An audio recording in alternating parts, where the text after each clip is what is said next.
Quantum of Solace for the PS3 is an interesting time capsule from an era when movie-timed games were still a big deal. But, much like the film it's based on, the game carries the baggage of a troubled production, developed by Treyarch, the same team behind Call of Duty.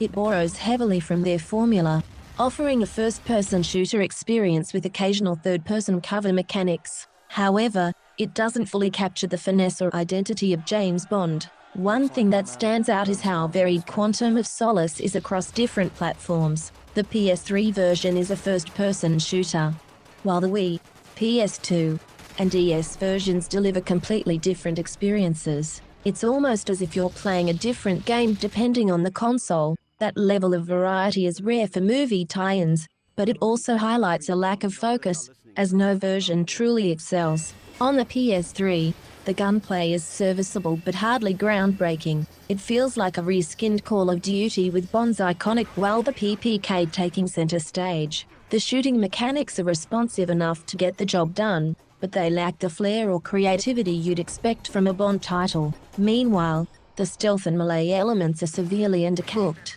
Sneaking past enemies often feels clunky and poorly implemented, while the melee combat, though flashy in its animations, rarely feels satisfying. It's as if the game is trying to do too much without mastering any of its mechanics. The game's story loosely follows both Casino Royale and Quantum of Solace, but the narrative is mostly told through bland cutscenes that fail to replicate the cinematic tension of the films. It's clear the game was rushed, likely due to the constraints of the movie's chaotic production timeline. In the end, Quantum of Solace on the PS3 is a decent, if unremarkable, shooter. Fans of Bond or Call of Duty might find some enjoyment here, but its lack of polish and the half-baked implementation of stealth and melee hold it back from being memorable. It's not a bad game, but it's far from being a definitive Bond experience.